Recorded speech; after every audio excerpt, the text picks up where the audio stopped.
Shalom, damai di hati, Bapak Ibu saudara-saudara yang diberkati Tuhan. Baik, di saat ini kita akan membaca dan merenungkan firman Tuhan yang terdapat dalam Injil Markus pasal 14 ayat 43 sampai 52 yang tertulis demikian. Yesus ditangkap. Waktu Yesus masih berbicara, muncullah Yudas, salah seorang dari ke-12 murid itu, dan bersama-sama dia serombongan orang yang membawa pedang dan pentung, disuruh oleh imam-imam kepala, ahli-ahli Taurat, dan tua-tua. Orang yang menyerahkan dia telah memberitahukan tanda ini kepada mereka.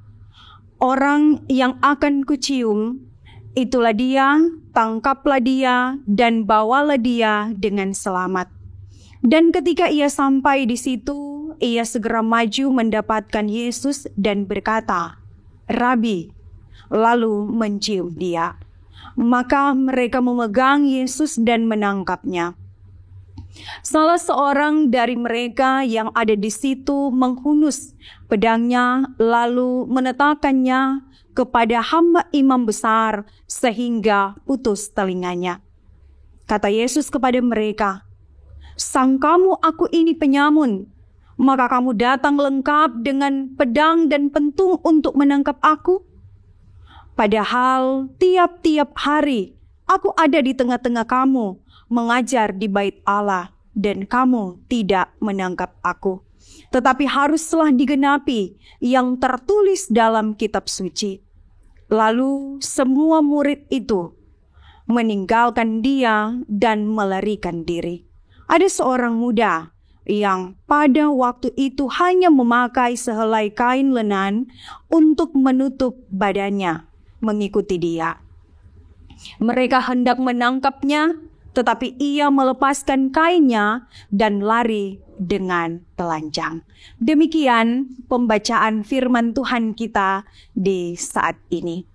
Saudara-saudara yang diberkati oleh Tuhan kita Yesus Kristus, ada sebuah kebiasaan yang kita lakukan ketika berjumpa dengan keluarga, sahabat, teman, yaitu cipika dan cipiki, atau cium pipi kiri dan cium pipi kanan. Berbicara soal ciuman, ciuman adalah tanda keakraban, tanda persahabatan, tanda cinta dan kasih. Namun yang menjadi pertanyaan, apakah semua ciuman menandakan adanya persahabatan, adanya keakraban, adanya cinta dan kasih? Ternyata tidak selamanya demikian. Karena ada ciuman yang menandakan pengkhianatan, sebagaimana yang dilakukan Yudas kepada Yesus. Saudara-saudara, kita tahu bersama perjalanan Yesus. Dari satu tempat ke tempat lain, dia mengajar, melakukan pelayanan, bahkan juga begitu banyak mujizat yang telah dilakukan oleh Yesus. Dan dia tidak berjalan sendirian, tapi Yesus didampingi oleh murid-murid yang ada, termasuk di dalamnya yaitu Yudas. Yudas salah seorang murid yang dekat dengan Yesus. Bahkan Yudas juga dipercayakan sebuah tanggung jawab memegang keuangan atau disebut dengan bendahara. Tetapi kita tahu bersama bagaimana tanggung jawab yang telah dipercayakan kepada Yudas tidak mampu dilakukan dengan baik karena didapati dia sering menggunakan uang orang lain untuk kepentingan sendiri. Dan kedekatan Yudas dengan Yesus tidak menjamin mereka akan hidup taat, tidak menjamin akan hidup setia, tidak menjamin mereka akan melakukan kebaikan, bahkan tidak menjamin selalu berniat baik. Ternyata Yudas sekalipun hidup bersama dengan Yesus, tetapi oleh karena sifat yang serakah, oleh karena cinta uang, oleh karena gila jabatan, dia melakukan tindakan menjual Yesus seharga 30 keping perak. Dia menjual kepada ahli-ahli Taurat, tua-tua, imam-imam besar, yang pada waktu itu juga mereka adalah orang-orang yang merasa tersaingi dengan kehadiran Yesus. Apalagi pelayanan yang dilakukan oleh Yesus, mujizat-mujizat yang dilakukan oleh Yesus, pengajaran yang dilakukan oleh Yesus. Karena pada waktu itu, ketika banyak orang mendengar tentang Yesus, melihat tentang mujizat yang dilakukan oleh Yesus, banyak orang yang mulai mengambil keputusan mengikuti Yesus. Dan oleh sebab itu mereka merasa tersaingi. Maka bersepakatlah bersama dengan Yudas untuk menyingkirkan Yesus, menangkap Yesus, dan membunuh Yesus. Saudara-saudara yang diberkati Tuhan, latar belakang Yudas adalah seorang murid, maka pasti dia mengetahui di mana Yesus berada, apa yang dilakukan oleh Yesus. Dan waktu itu Yesus bersama dengan murid-murid yang lain ada di Getsemani. Di Taman Getsemani Yesus berdoa. Dan ketika mengetahui Yesus berada di Taman Getsemani, maka Yudas mengajak mereka untuk menuju ke Taman Getsemani. Setiba di Taman Getsemani, maka Yudas memberikan sebuah petunjuk sebagaimana yang dituliskan dalam bacaan kita ayat 44 bagian B. Orang yang akan kucium, itulah dia, tangkaplah dia dan bawalah dia dengan selamat. Yudas menjalankan perannya dengan baik. Dia mendekati Yesus dan menyapa Yesus dengan sebutan Rabi, yang menandakan bahwa dia adalah seorang guru. Bahkan dilanjutkan dengan mencium Yesus. Tetapi ciuman Yudas bukan ciuman yang menandakan adanya keakraban, adanya persahabatan antara murid dan guru, adanya cinta dan kasih. Ternyata ciuman yang diberikan oleh Yudas menandakan pengkhianatan. Dan ketika prajurit melihat hal tersebut, maka mereka langsung menangkap Yesus. Dan ketika mereka menangkap Yesus, apa yang dilakukan oleh Yesus?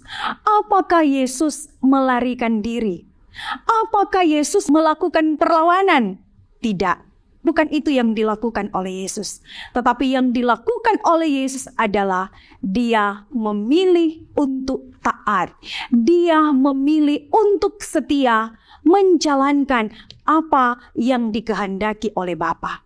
Sebab ada tertulis, tetapi haruslah digenapi yang tertulis dalam kitab suci. Saudara-saudara yang diberkati Tuhan, dari peristiwa penangkapan Yesus juga kita dapat melihat bersama bahwa ada seorang yang menghunus pedang dan memotong telinga hamba imam besar sampai putus. Dan menjadi pertanyaan, apa yang dilakukan oleh murid-murid Yesus yang bersama-sama dengan Yesus di Taman Getsemani? Apa yang dilakukan oleh pengikut-pengikut Yesus ketika ada di Taman Getsemani? Mereka menyaksikan Yesus telah ditangkap. Yang mereka lakukan adalah mereka meninggalkan Yesus dan melarikan diri. Saudara-saudara yang diberkati oleh Tuhan kita Yesus Kristus, tema kita di minggu yang berjalan ini adalah ciuman pengkhianatan. Ada peribahasa yang mengatakan musuh dalam selimut, yang memiliki arti teman yang berkhianat. Ternyata seorang sahabat, seorang teman bahkan keluarga yang memiliki hubungan dekat, bahkan telah hidup bersama, tidak menjamin mereka akan berlaku setia kepada kita. Tidak menjamin mereka akan melakukan kebaikan kepada kita. Tidak menjamin mereka selalu memiliki niat yang baik kepada kita. Karena seperti ada yang mengatakan, lain di bibir, lain di hati, yang menunjuk kepada orang yang munafik. Karena kadang orang yang kita percayai, teman, sahabat, keluarga, mereka yang melakukan pengkhianatan kepada kita. Bahkan kalau berbicara soal pengkhianatan, tidak ada satu orang pun yang ingin menikmati pengkhianatan. Tetapi dalam perjalanan hidup masih banyak orang yang melakukan praktek hidup berkhianat. Dan oleh sebab itu, ternyata pengkhianatan kadangkala datang dari orang terdekat kita. Pengkhianatan datang dari orang yang hidup bersama-sama dengan kita. Pengkhianatan datang dari orang yang telah menikmati kebaikan kita, menikmati ketulusan kita. Didorong oleh karena mereka memiliki hati yang tidak baik. Ada dendam, ada benci, ada iri hati, bahkan juga ada akar pahit, sehingga mereka melakukan pengkhianatan. Seperti contoh, pengkhianatan dalam hidup keluarga. Suami terhadap istri, istri terhadap suami, orang tua terhadap anak. Pengkhianatan terjadi dalam hidup pergaulan. Pengkhianatan terjadi di tengah-tengah pekerjaan. Bahkan juga pengkhianatan terjadi dalam lingkungan pelayanan yang telah Tuhan percayakan. Dan menjadi pertanyaan kepada kita, apa yang harus kita lakukan supaya kita tidak terjerumus pada hal yang membawa kita melakukan tindakan yang tidak berkenan di hadapan Tuhan, yaitu melakukan tindakan pengkhianatan. Yang pertama yang harus kita lakukan adalah milikilah hati yang mau mengucap syukur. Yang kedua adalah isilah hati kita dengan firman Tuhan. Yang ketiga adalah mintalah biarlah Tuhan yang akan menuntun perjalanan kehidupan kita. Dan yang keempat adalah hiduplah benar di hadapan Tuhan. Saudara-saudara yang diberkati oleh Tuhan kita Yesus Kristus, dalam hidup yang Tuhan anugerahkan ini, kita tidak berjalan menurut apa yang menjadi keinginan kita, tetapi kita berjalan sesuai dengan apa yang Tuhan inginkan.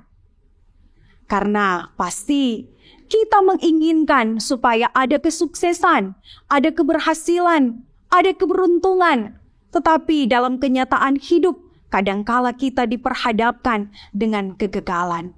Kadang kita diperhadapkan dengan kemalangan. Bahkan juga kadang kita diperhadapkan dengan kerugian yang membawa kita bergumul, yang membawa kita ada dalam penderitaan. Dan oleh sebab itu, ketika kita ada dalam penderitaan, ketika kita ada dalam pergumulan, apa yang harus kita lakukan? Apakah kita lari dari masalah yang Tuhan izinkan? Ataukah kita meninggalkan Tuhan? Ataukah kita berjalan sesuai dengan apa yang kita inginkan? Ada sebuah penggalan lagu yang mengatakan, meskipun saya susah, menderita dalam dunia, saya mau ikut Yesus sampai selama-lamanya. Maka dalam kondisi apapun kehidupan kita, sekalipun ada dalam tantangan, sekalipun ada dalam penderitaan, ada dalam pergumulan, tetaplah mengikuti Yesus. Jangan pernah meninggalkan Yesus. Ikutilah Dia dengan penuh ketaatan, dengan penuh kesetiaan, karena di dalam Dia yang menderita, yang mati dan bangkit. Di dalamnya ada kehidupan yang membawa orang pada kemenangan. Kiranya Tuhan Yesus akan terus menolong kita semua dalam penghayatan Minggu Sengsara yang keempat. Amin.